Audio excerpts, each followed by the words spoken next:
Well, still on the breakfast and Plus TV Africa, it's time for us to talk sports this morning. And we have a sports analyst, Monday Thomas, who joins the conversation. But just before we introduce him, the Super Eagles B has intensified their preparation ahead of the final qualification round of the 2023 African Nations Championship CHAN, with some test games on that was carried out yesterday. Now, the coach also led the team. Yusuf led the team, played two different local sides in the Federal Capital Territory to continue their preparation ahead of their first leg clash with the Black Galaxies of Ghana in 10 days. And the first leg of that clash, of course, would take place on August the 28th against Ghana in Cape Coast, while the second leg will be played in Abuja, September 3rd, 2022. The winner of the matchup on aggregate will qualify for the African Nations Championship, built to hold in Algeria in January 2023. Moses Thomas joins the conversation. Thank you so much. Moses, thank you for your time. Indeed, Mercy, you talked about Cape Coast. I just have to chip in that is my hometown. Well, that's great. That's fine. Allow me shine. No, shine. but let me start off. I have two hometowns. I'm sure that you're going to be part of that game now. But just before then, quickly, Moses, one of the things that was actually outstanding with this, that we found out that Onazi featured for the CHAN Eagles, where, I mean, that friendly game that happened, 3-2 win victory, for us on the other side. The question is, what really prompted the return of Onazi? A lot of people think that this is just, marking time and waiting for him to get over to the other side. It's just maybe, trying to stay fit. Some people, I saw on Twitter pictures with him and the head coach of Plateau United. So some people are thinking maybe there could be a return of Onazi, who, of course, was a Nations Cup winner way back in 2013. He was an integral part of that particular squad. I mean, there's nothing wrong seeing him play with the Super Eagles at CHAN B, the Super Eagles B, because, of course, he's an experienced player. So with his leadership, I think he will be able to coach the squad for the big one that will be played on the 28th right there in Cape Coast. We saw the 22-man squad by Salisu Yusuf. And for me, I think I'm expecting a whole lot from the Super Eagles B, as they will be representing the country. I mean, taking a look at the squad, you have the likes of Adewale Adeyinka, who has played for the Super Eagles senior team before in some of those travels to Mexico and as well as the United States of America. We also have Ojo Loreleke, who's one of the safest hands as far as NPFL is concerned. He's a very good goalkeeper. Not forgetting Chijoke Kuneto, who, of course, won the title this season with Rivers United. He scored 10 goals plus. And Andy Okwe, who's been doing greatly for Remo Stars. If you can remember the final match of the season, where Remo Stars sealed their place for the continent next season, he scored a hat-trick in that particular game. So for the score released by Salisu Yusuf, it is quite phenomenal. And for Ogeyi Onazi joining the boys in the pre-game for that particular one, I think it's great. I mean, with his experience and his leadership qualities, he will be able to lead the boys and tell them what they need to know for the big clash against the Black Galaxies of Ghana. But one thing I'm not excited about is that when you take a look at the Black Galaxies, they're playing friendly games and they are not even in the country of Ghana. They are out there. Their last game they lost against Qatar. Although it was a loss, but you see the quality of that friendly. But for the Super Eagles B, they're playing the likes of Water FC, Plateau United, locally best side. And you can see that although they are winning their own friendly, but the quality is not there. But for the Ghanaian side who lost to Qatar, you can say, okay, they lost to Qatar, but yes, the quality is there. So it's certainly going to boil down on what happens on the game, on both games. Then on aggregate, we get to decide who will represent the West African region right there as it concerns the CHAN Cup of Nations.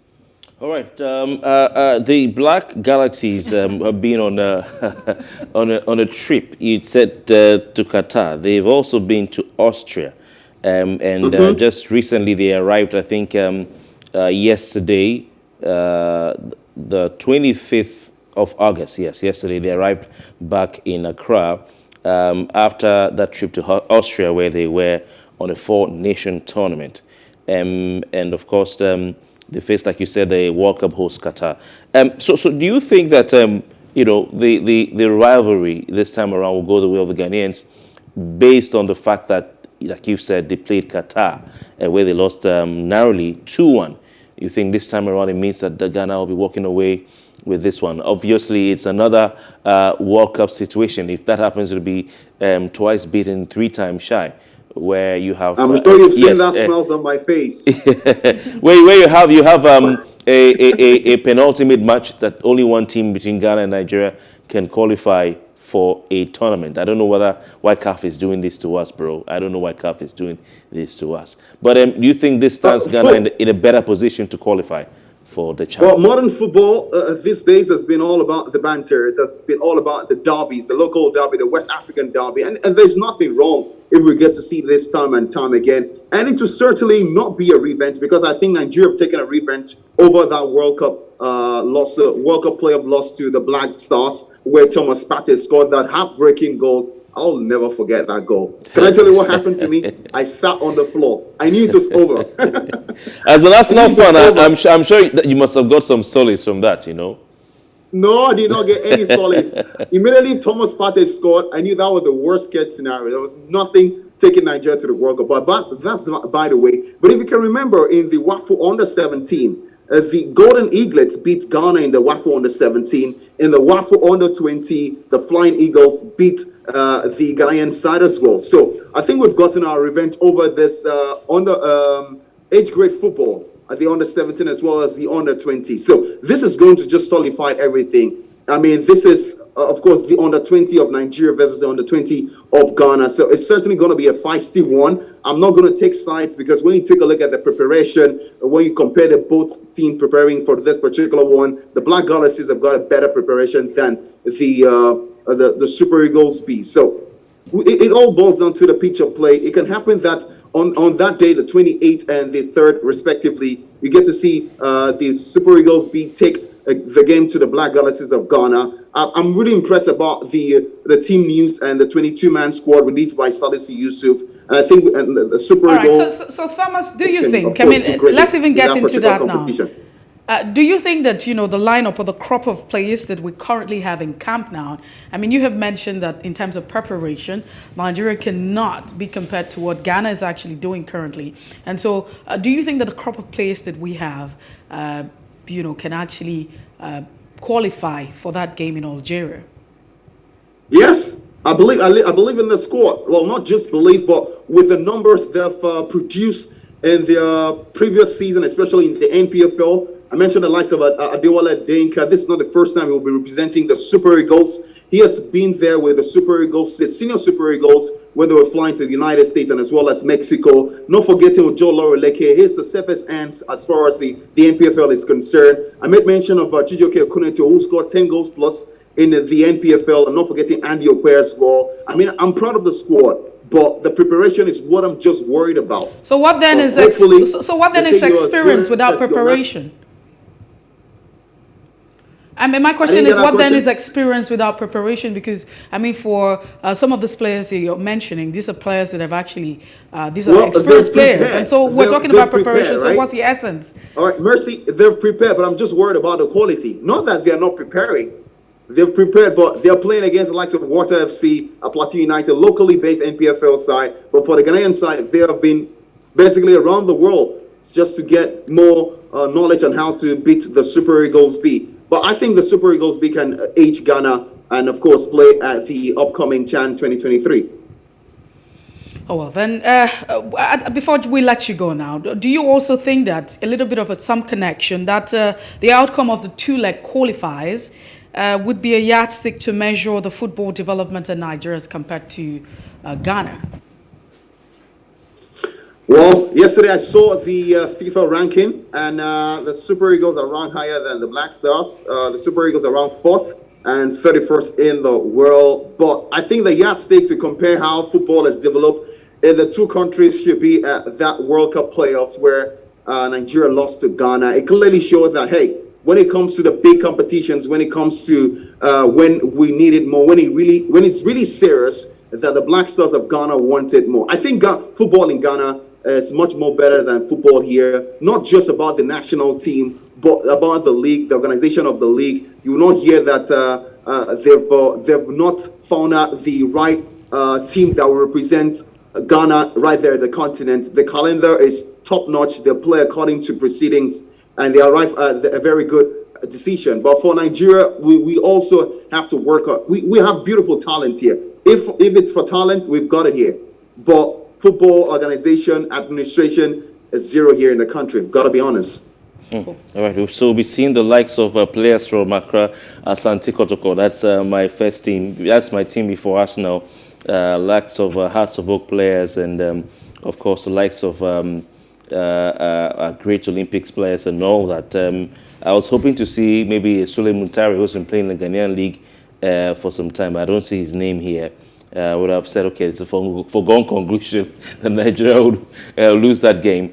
But for me, I mean, if the Super Eagles win, I'm as happy to celebrate as if the Black Galaxies win. No, Messi doesn't believe that. A quick take on your thoughts on the arrival of Falconets to Nigeria after that incident in Istanbul, Turkey, on their way back from Costa Rica.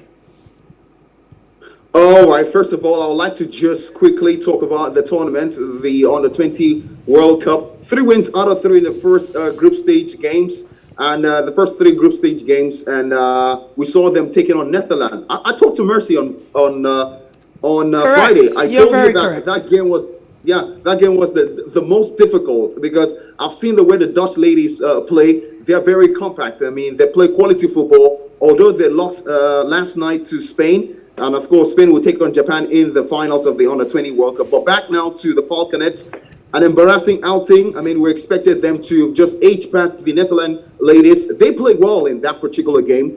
Can you imagine the Dutch lady just had 2 shots and they converted the 2 of them?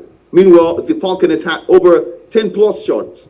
I mean, so it just has to show that sometimes luck can be against you in football. But for them sleeping over at the airport, I think some people should really understand the story. If they do, they won't really blame the NFF. But of course, the NFF have been culprit of not treating the footballers fairly, have been culprit for not handling situation rightly. That's why whatever they are saying now cannot be believed. In case you don't know, they came out to say that FIFA were the ones who booked their flight from Panama, Bogota, and as well to Istanbul. So before the ladies arrived at Istanbul, the plane to Abuja already left. So I think the way the picture came out, they were laying on the floor. They could have just maybe slept well on that long bench. I mean, but they were on the floor, so it really tells that they were not well taken care of. I don't think the NFF should be blamed. They've come out to exonerate themselves, saying, hey, this is not our fault. We've done everything possible. Nigeria are not in the list of the Turkish consulate that could get their visa on arrival.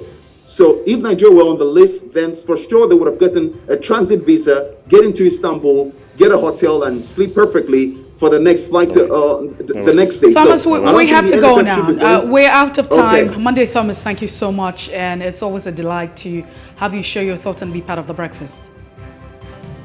All right, it's always brilliant to be here. Premier League football returns, Arsenal, Fulham. Can't wait for that.